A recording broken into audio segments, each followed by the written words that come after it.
I think we might be ready to kick off. Can everybody hear me? Janine Wilson speaking. Good morning. Yes.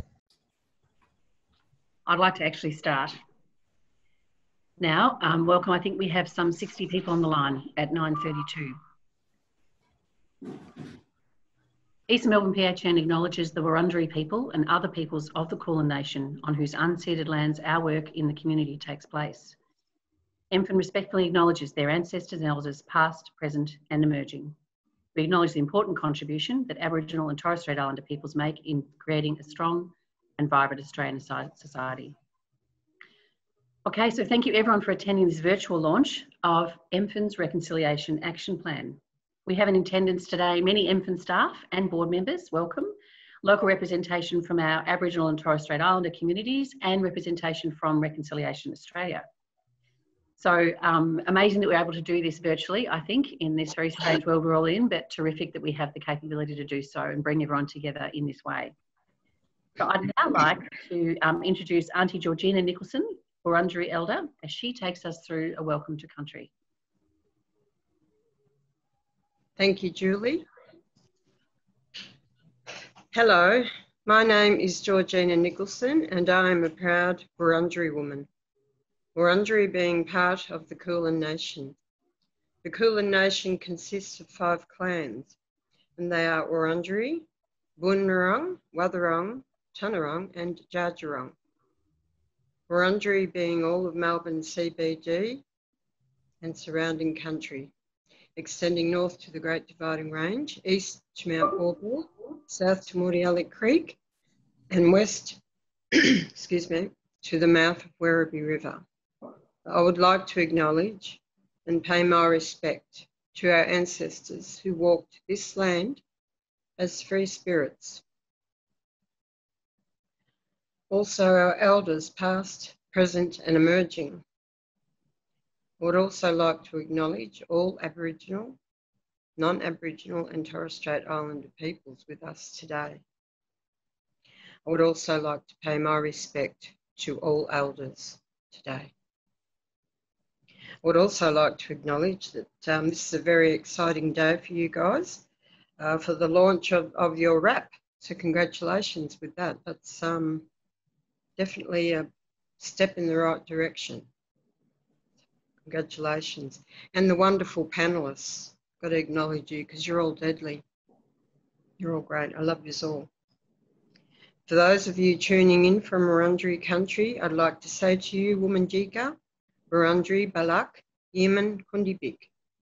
So I would just like to tell you what I've said in our Wurrung language, and that it's welcome to the land of the Wurundjeri people. For those of you tuning in from locations across Australia maybe or beyond, because I'm not sure where this is all going to go online here, but I would like to also acknowledge the traditional owners of the land which you are on listening today, joining us, and I would like to pay respect to you all and to your elders. So as we navigate this, I reflect on the legacy of those who have come before us, before me, sorry. I reflect on the long, unbroken, strong line of Aboriginal men and women I come from. I think about the challenges they faced and I draw strength from them. My mother, Martha Margaret Nicholson, née Terrick, was delivered by her grandmother, Granny Jemima, and that was on Corrandirk Aboriginal Mission near Healesville, near the present-day town of Healesville. Granny Jemima taught our mother the importance of family, culture and for caring for one another.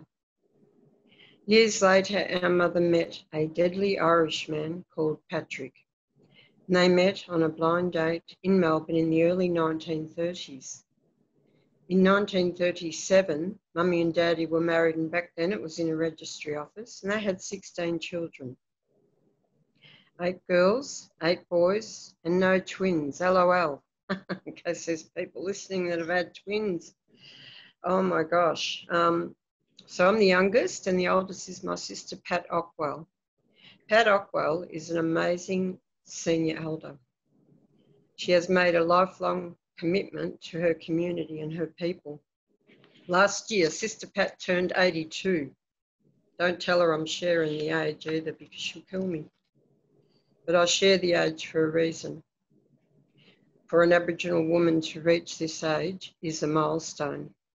Well, they say we don't live as long as other cultures or non-Indigenous peoples. So there's about a 12 to 15 year gap there. And that's a huge gap for us. We do have a lot of sorry business in our Aboriginal families and communities. But we must carry on that culture for our people, as our ancestors did, and my mother and her mother and so on have done for us. I stand or I sit here today because of my mother, Martha Nicholson. She was a strong cultural woman who instilled great values in me. I don't know if you've heard of William Barrack, but his sister, Annie Barratt, is my direct bloodline. Strong, staunch woman. One tradition being our Woiwurrung language. Languages is part of our rich, deep heritage. Our language has been sleeping, but now we're waking it up. Oh, we already have the knowledge within us. We must keep it alive through song, stories, and performance. The coronavirus pandemic has changed the world in ways we would never have imagined. The implications for our community have been profound, for our health, our well-being, and our jobs. In many ways, this event has brought into focus the importance of relationships, of family, and connecting with one another. With public gatherings restricted and social distancing measures in place, and with the more recent lockdown now, stage 4, whatever they call it, we are all feeling the effects of isolation, loneliness, and uncertainty. So we must find new ways of connecting like we are now today digitally. We crave, as people, I believe we crave and need connection in life. I didn't realise how important this was to me until it was taken away from all of us. That is why initiatives like this webinar online today are very important. They offer us an opportunity to come together as a community. See all your beautiful faces there. Look. With the restrictions, we are spending more time in our homes, cut off from family and friends. Although this isolation is necessary, it is also very mentally challenging. Aboriginal culture is the oldest, longest continuing culture. It dates back to 60,000, sorry, me tongue got caught then, 60,000 years plus. We as Aboriginal people know about the resilience, solidarity, and connection to land. We are the sovereign owners of Australia. There have been no treaties with us yet, and we have never ceded our sovereignty. So I would just like to say thank you for having me. Have a great day. And may we all have a much brighter future, and please stay safe and take care. Love yous. Thank you. I'd love a virtual round of applause for you, Auntie Georgina. That was a really beautiful welcome. Thank you very much. So touching and so personal, and terrific the way you were able to actually recognise the current world we're all living in as well, and connect it right back to the story. What a wonderful opening. Thank you again. I'm sure everyone is clapping from wherever they are. I'd like to have heard that in person. There's Karen showing us the way. Thank you. All right. With no further ado, let me get on with some of the information now about the wonderful thing we're doing today in launching the Reconciliation Action Plan. So as we've noted, but I will emphasise, MPHN conducts its business on the unceded lands of the Wurundjeri people of the Kulin Nation. We know, and Georgina has just reminded us, that Aboriginal Australians have a life expectancy about a decade shorter than non-Aboriginal Australians. It is in that context that on behalf of the board and staff of MPHN, we're proud to present MPHN's Innovate Reconciliation Plan for 2020 to 2022. This plan and the process we have gone through to prepare it symbolises our move towards a deeper commitment to reconciliation and building relationships across our business with Aboriginal organisations and communities. Our purpose as an organisation is to commission primary healthcare services that deliver the right healthcare in the right place at the right time for our communities in eastern and northeastern Melbourne. MPHN also provides support for the primary healthcare workforce and supports integration across the acute and primary healthcare sectors. To ensure we're commissioning culturally safe and appropriate services that meet local needs, we are seeking ways to improve the way in which we engage with Aboriginal and Torres Strait Islander communities. We're very fortunate in our region to have good working relationships with our local Aboriginal organisations, and our willingness to customise and adapt the way we work with these organisations is pivotal to this.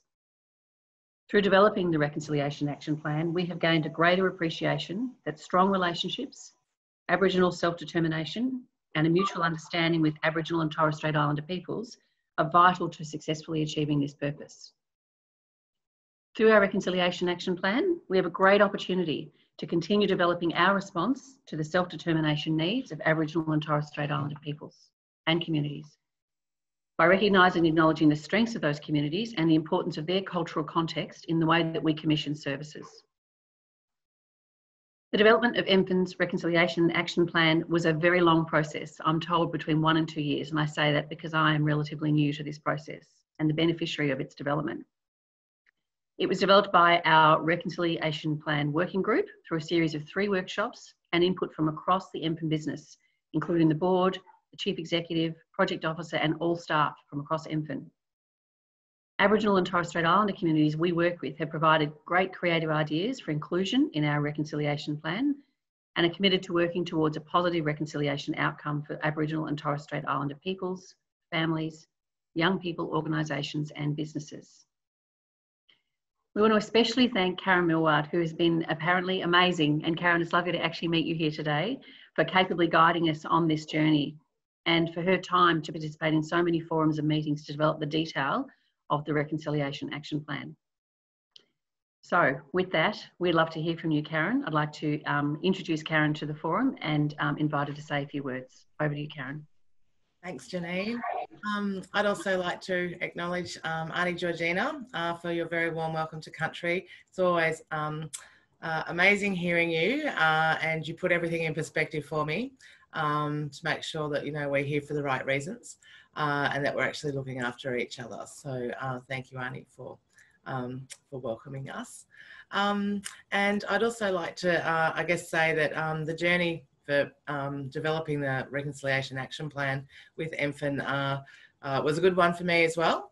So I, you know, always think that it's important that many non-Aboriginal organisations actually have a RAP, but for me, having MPHN actually committed to developing the RAP was really important because I live in your backyard. So basically, it's really important for me to ensure that organisations are on this journey and improving how you actually work with our community. So for me, the Reconciliation Action Plan is about MPHN strengthening everything that you do with our community. So I know you've been on a bit of a journey with our Aboriginal community-controlled organisations to improve primary health delivery across the sector in both the eastern and northern metro regions. But it's also important to have a really strong relationship with our Aboriginal and Torres Strait Islander community organisations, and I've really seen that across our organisations across both metro areas, and I find that we're actually, you know, sort of strengthening with each other as well, talking about MPHN business, which is really good. So it's no longer sort of over here anymore. It's, you know, very much embedded in all the work that we're actually doing. I think the other important thing is that you've mentioned self-determination, and I'm really happy that that you're talking about that because we want to be strong and resilient, but we also want to lead in all the decisions that we want to make, rather than being told, you know, how it's actually going to be done. So working in partnership with you is going to be really, really important over the next 2 years. I always think, you know, with a Innovate Wrap, we talk about innovation, we talk about, you know, doing amazing things, and 2 years isn't a very, you know, long time to actually do that in. So there's always that challenge for us all. to be able to achieve some of the amazing actions that are actually in this plan. I think it's important that MPHN is considering cultural safety in everything that you're doing. So across the commissioning framework, cultural safety will be embedded across that, and I think it'll be really, really important for MPHN staff to really understand what cultural safety is. So I think there will be, need to be a lot of work that needs to be done to actually bring all staff involved with our community on that journey. But I think it'll be pretty amazing, once that is embedded within the organisation. The other part that I think is really great is around increasing Aboriginal and Torres Strait Islander employment. And I know that's going to be, quite a challenge as well, knowing that your organisation is only so big and you've only got so many roles, but it's also about how you can influence other people that you're commissioning work with, and having that in, the contracts to say that it'd be really good if you were employing Aboriginal and Torres Strait Islander people, and showing that you can actually assist those organisations and entities to actually do that in the future as well. I think the other important thing is around commissioning business from Aboriginal and Torres Strait Islander businesses in Victoria. And I think it's great that you've been, thinking about that as part of core business, and not just, we only do, commission Aboriginal business for Aboriginal specific things. So, doing that for other work that you're actually doing will be really, really important as well. I love the artwork. I think it's, I love the way the colours, interrelate. It's very bright, and it makes you want to actually do something. So I want to commend Amanda, our local Aboriginal artist, who's been very close to Mullum as well, and she does amazing artwork. So I just wanted to sort of put it publicly out there to say a very big thank you to Amanda, and I hope she's doing well. The other big thing for me is making sure that the relationships with our community controlled organisations is actually ongoing and not seen to be, ad hoc. And so I know that in the plan, it actually talks about that. So I think that will be a priority in order to actually be able to implement these actions in the plan, is the strong relationships you have with our community. And I'd like to thank everybody, of course. It was an amazing journey going through the workshop development process with everybody. I also want to thank Robin as well, who was a part of, bringing me on board.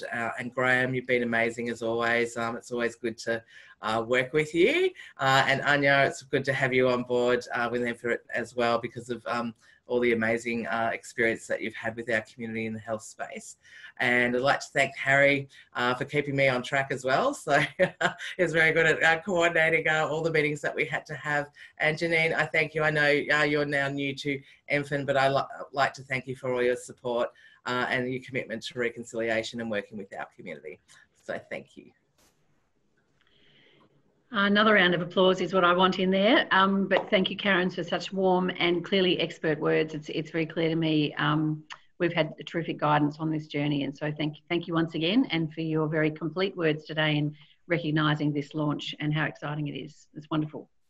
Karen has already mentioned, but now, if I can please, also recognise the contribution of Graham Custance as the MPHN project lead for this Reconciliation Action Plan. I have actually met Graham. You're one of the few people I have met, Graham, which is lovely. And thank you for all your guidance to me as an incoming Chief Executive. But really what we'd love to do is to have you speak to the journey so far for our reconciliation plan. Over to you, Graham.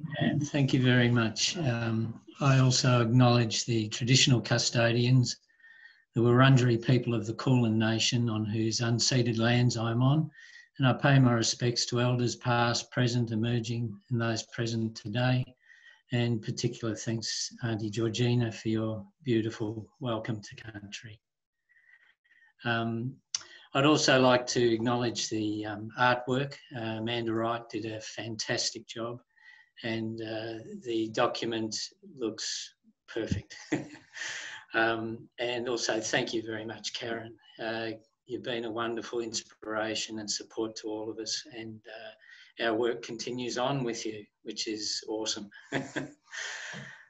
Eastern Melbourne PHN has been working with Aboriginal and Torres Strait Islander communities over the past 4 years to develop a better understanding of approaches that support effective, sustainable responses to the needs of Aboriginal and Torres Strait Islander communities.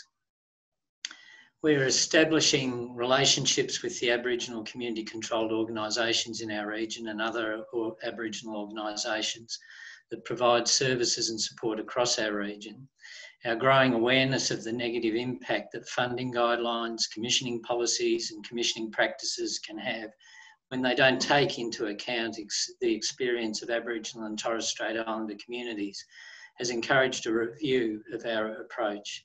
We have embedded several practices to acknowledge Aboriginal and Torres Strait Islander communities and to encourage learning and understanding. Eastern Melbourne PHN ensures all meetings and webinars commence with an acknowledgement of traditional owners. We also acknowledge traditional owners in our email signature and on our website. In 2017, we provided Aboriginal cultural awareness training to all staff. We celebrated the consolidation of our offices on the Box Hill site with a welcome to country by a Wurundjeri Elder and Didgeridoo performance. We acknowledged National Reconciliation Week with a staff gathering. Traditional food was supplied by Mullum Mullum Indigenous Gathering Place, and we had activities to encourage staff to explore Aboriginal experiences of colonisation and the impact of past policies and treatment. Eastern Melbourne PHN is currently working on 2 important organisational projects, an Aboriginal and Torres Strait Islander cultural framework and plan, which underpins the implementation of the Reconciliation Action Plan and will support an informed approach to ensure its maximum effectiveness. And we're also working on an evaluation framework for Aboriginal and Torres Strait Islander programs to support sensitive approaches to evaluation and a better understanding of accountability regarding Aboriginal organisations and their accountability to their communities. We organised a RAP workshop in September 2018, facilitated by Karen, for all staff, board members and Aboriginal and Torres Strait Islander community representatives from the Aboriginal community-controlled organisations who are in our region or who provide services across our region. Staff and board members heard from Aboriginal and Torres Strait Islander community leaders about their journeys engaging and with their communities and how they have developed responses to their communities' needs and aspirations. They heard about the knowledge and history that Aboriginal and Torres Strait Islander peoples hold and the strength that communities have to overcome past and current inequities and how we might best support communities to keep regenerating, reconnecting, enculturating and growing. The workshop had a significant impact on staff awareness of issues that impact on the growth and empowerment of Aboriginal and Torres Strait Islander communities in their pursuit of self-determination. Through our collaborative commissioning practice that supports programs that have been developed by Aboriginal and Torres Strait Islander communities in the outer east and outer north of our region, we are developing more sensitive ways of understanding what works in Aboriginal and Torres Strait Islander communities and how we can best evaluate and improve our approach toward Aboriginal and Torres Strait Islander peoples. This will aid in the continuing development of frameworks and models of commissioning that embody Aboriginal and Torres Strait Islander expectations and aspirations of program planning, design, implementation, governance, management and evaluation. Our vision for reconciliation is to embark in genuine and empowering partnerships that foster and support wellbeing, self-determination and resilience in the Aboriginal and Torres Strait Islander communities using a multi-generational, equitable and dignified approach. Our Reconciliation Action Plan will guide us in the coming years in our efforts to achieve our commitment to Reconciliation Australia. We need to open our minds to close the gap and give back without taking away. Through the leadership of our CEO, Janine, the board, the executive and our managers, we can all be guided and directed by Aboriginal and Torres Strait Islander communities and community organisations to work out what part we can play in supporting, facilitating and removing the barriers to Aboriginal and Torres Strait Islander self-determination. Thank you. Another round of applause, thank you. And Graham, beautifully said. Thank you for those words. Really enjoyed hearing about that journey, including the improvement of awareness of staff and the various cultural activities that surrounded our thinking and connecting to the community. I'm looking forward to perhaps inviting some more of those when time and calendars and viruses allow us to in the future. I think that'd be terrific. And I'm no doubt not the only new person to MPHN who'd love to be part of those in the future. Well done, Graham. The other person we'd love to invite to speak today is Anya Tanhane. I hope I'm saying that right, Anya. Welcome. You're part of our reconciliation working group, and we'd like to invite you to say a few words. Thank you, Janine, and thank you, everyone. And thank you very much, Auntie Georgina, for your very warm welcome to country. I always enjoy hearing your welcome. It makes us feel very, embraced, I guess, by your generosity and warmth that you bring to your welcomes to country. And I'd also like to acknowledge that we're meeting on the traditional lands of the Wurundjeri people and other peoples of the Kulin Nation. And would like to pay my respects to elders past, present and emerging. And we benefit so enormously from the ongoing cultural contribution and other contributions that Aboriginal and Torres Strait Islander people make to the life of our region. So thank you. And it's great also to see Karen Milward again. I've known Karen for many years. She's played such a huge role in this region and other areas all across Australia, really, in supporting cultural awareness. I've been to quite a few of her trainings, which are amazing, and also I've been part with her in other projects as well.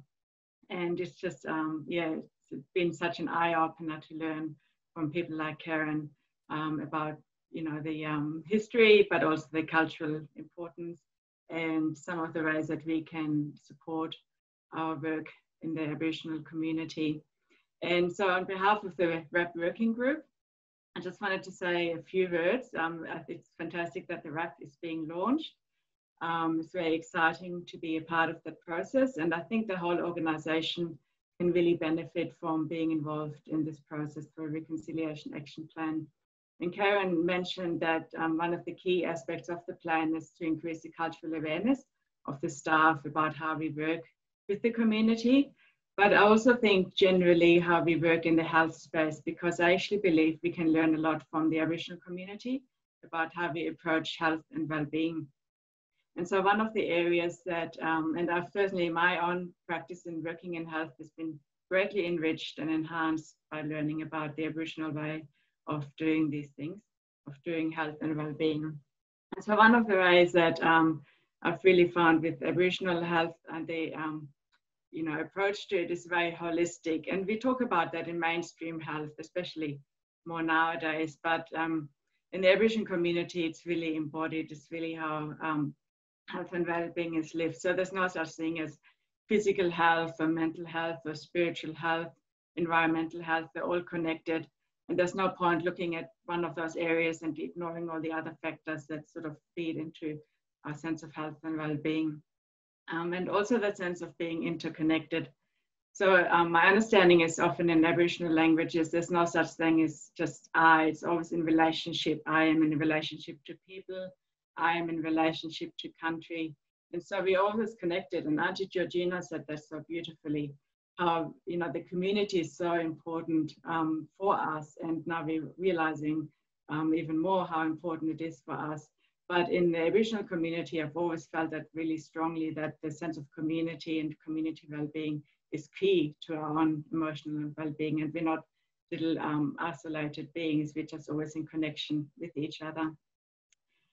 The other area which I've really learned a lot from, and I think that can really enhance our work, at least the Melbourne PHN as well, is the respect for elders. That's really, really strong in the Aboriginal community. So elders are always part of community events. They're always part of decision-making processes. They're highly respected. And as we look at our own, aged care system and the Royal Commission and things like that, there's just so much we can learn about that very almost natural respect for what elders have to offer us in our community. And also that sense of deep listening. So not just rushing through the day, going from one list of things to do to another, but really taking the time to pause and ground ourselves, have the sense of being on country and really listen to each other very deeply. Is also another aspect that I found. There's a lot of emphasis on just being there, talking, yarning, listening, and coming together and hearing from each other, hearing each other's stories and learning from each other's stories. So it's really delightful that we're launching this wrap now.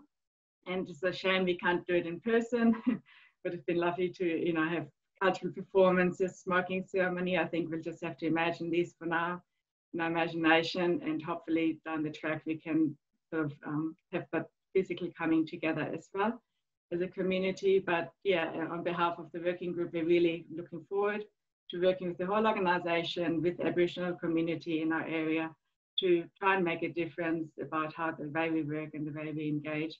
And looking forward to also keep learning from people like Karen Milward, Auntie Georgina, and the other Aboriginal and Torres Strait Islander people in our community.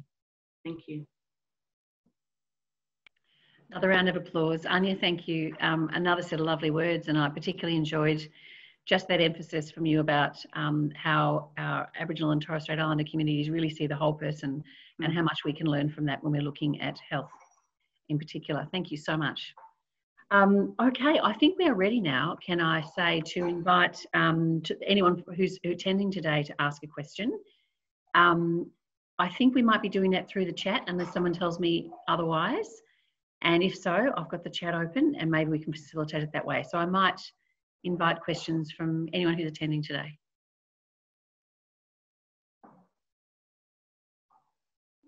Lovely recognition from Tony. Thank you, Tony, for Graham and Karen offering strong commitment and complementary wisdom. It comes out so strongly even today. Thank you for that. All right. Any questions, comments?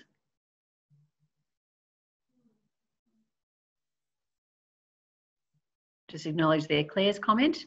Yes, well done. And some terrific speeches. I just think the knowledge and the wisdom and the passion in the room today, the virtual room that we're in, is really evident. So amazing. And I, for one, am very proud to be part of it as well, notwithstanding my newness to it all. It's just really exciting. I will say, while people are thinking about their questions, that actually, I think I'm correct in saying, Graham, that tomorrow we have our very first steering committee to get on with the work of the Reconciliation Action Plan, because a plan is a great thing. I know from my own experience that plans can sit on shelves and gather dust unless you actually turn them into action. It is an action plan after all, and that work starts in earnest tomorrow. So that's very exciting and a lovely segue from today. Now there's a question from Evelyn. What will be the first order of business to action? We might have to refer to the plan, but I imagine maybe Graham or Karen might know the answer to that one. The first order of business is to sort out the priorities that we've got under the plan. So yeah, I've drawn up a table and we'll be discussing that tomorrow and discussing the new terms of reference, which I'll get the draft out later today. And yeah, so it's organising how we'll integrate the understandings from the community into our approach. And part of the work that Karen's doing with us around the cultural framework is about that, is connecting to community and making sure they're totally involved and directing us and supporting the approach.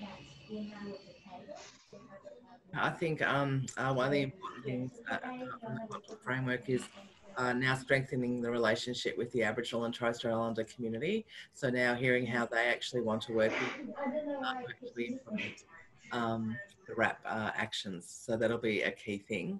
And then I think the second thing is just providing as many opportunities as you can for your staff to improve their awareness of our community, both across Eastern and northern regions as well. So there might be an opportunity to be able to,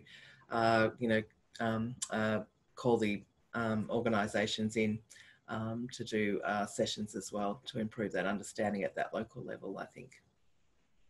That's a great suggestion, Karen. And can I say, again, this is an amazing organisation who is one of the few that I think very successfully responded to the COVID world we're in and showed that you can do all sorts of amazing things in the middle of a pandemic. So I think your challenge there is well set, and that despite the constraints, I think there's many opportunities we can take to progress that. Yeah. Just recognising some other lovely things in the chat from Mark and from Barb. Thank you from that. Lisa talks about how wonderful it was to be part of the working group, and well done, Lisa, for your role in that. And yes, we'll be busy, no doubt, getting you involved in the implementation. Today is, thank you, Kath, National Aboriginal and Torres Strait Islanders Children's Day. Well, that's beautiful, and I didn't know that, so thank you for pointing that out, Kath. I don't know if Karen or Georgie might like to make a comment on that. Oh, Georgie has already. Did you want to say anything about the day? Oh, look, I think, yes, and I should have said that at the beginning. I was just so embedded in what I had written in front of me. So thank you for the reminder. Yeah, today is Aboriginal and Torres Strait Islander Children's Day. And I think it's a day to actually, you know, reflect and celebrate our wonderful kids.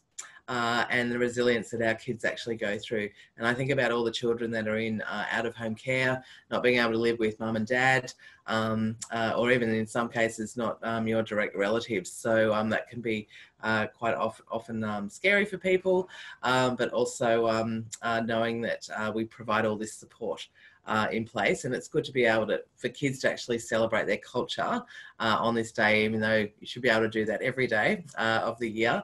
It's one time where we actually get to do that with our children. Bit difficult to do in the Zoom environment, but I know there are some activities today, and I know that VACA, our childcare agency, has actually put on a big event for today as well, which is very, very important. So to all the kids out there in our community, celebrate today the best way that you can, and we love you all. Beautiful, Karen, thank you. I've got Narelle here saying she's looking forward to seeing Action 3 come to life with social enterprise catering. Narelle, I'm 100% with you on that one. I wanted to ask what was on the menu from the Mullam Mullam Indigenous group when they provided that food that day, because I would love to have been there for that, Graham. And Yoda, so-called, is wanting to say a few words. I think you can, Yoda, if you just go off mute now. Good morning, everyone, and congratulations for RIP, Reconciliation Plan. I was just going through the document actually under the Action Opportunities section, where I believe I can put some, I can contribute something. So I was keen to understand a little bit more. There are 4 actions under opportunities, and the one caught my eye was investigate opportunities to incorporate Aboriginal and Torres Strait Islanders supplier diversity within our organization. And it has got few bullet points and who's responsible for it.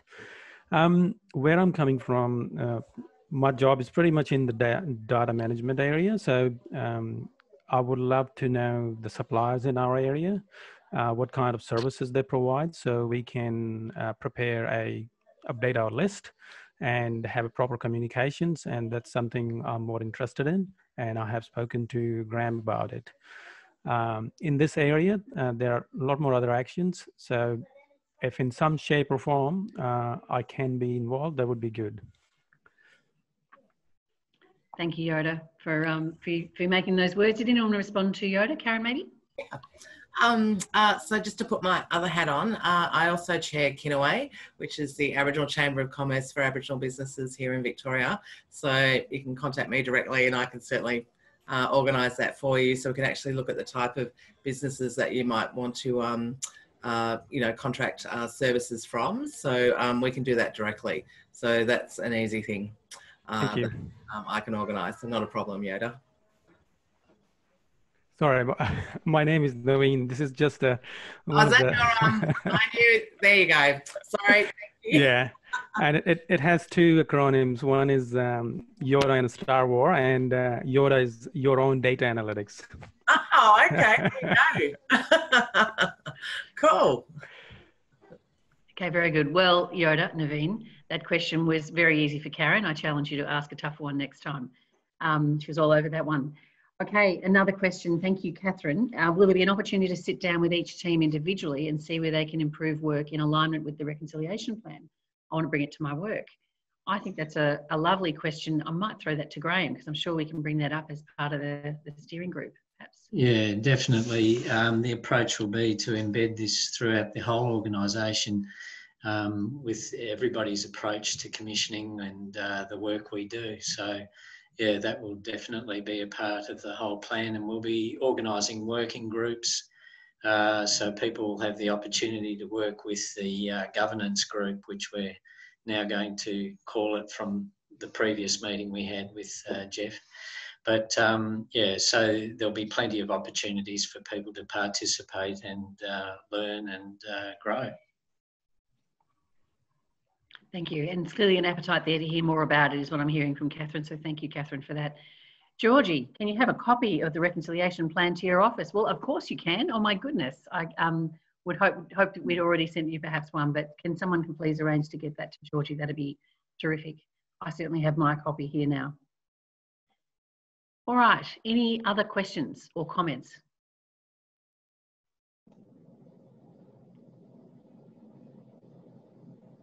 Because if not, then I might, just seeing if there's any final ones to come in, just recognise what a great virtual event this is. I want to thank all the organisers from MPHN who made this work so well.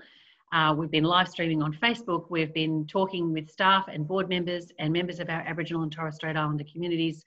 I just think it's really, really beautiful that we've been able to do it. It's not easy. These things take quite a bit of organising. So well done. I've really loved the mood. I've loved the stories and the excitement that's been generated from this launch, which of course is what a launch is supposed to do. So well done, everyone. Special recognition again to Georgie. Thank you for your beautiful welcome. It really set the tone for our day here today, our launch here today. And thank you to all our other contributors. If there are no final questions, I might close our launch today and hope to see you all again, virtually or otherwise, as soon as we can.